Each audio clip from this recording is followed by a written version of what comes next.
আমাদের জীবনে সবার শেষ হলো শেষ নিঃশ্বাস, শেষ হলো সবার কবরস্থান। মাটির দেহটা মাটির সাথে মিশে যাওয়া পর্যন্ত এই অপেক্ষা, হতাশা, একঘেয়েমি, একাকিত্ব, বিষণ্ণতা, দীর্ঘশ্বাসগুলো থামবে না।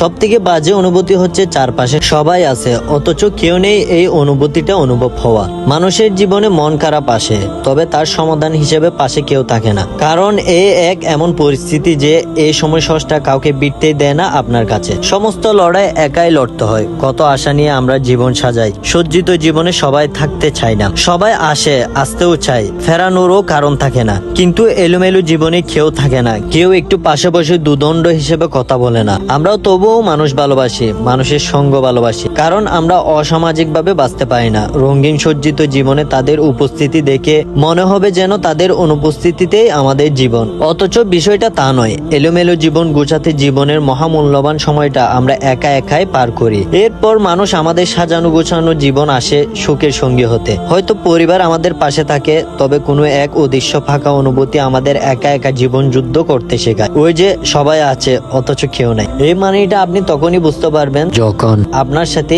এরকম সিচুয়েশনটা ঘটবে।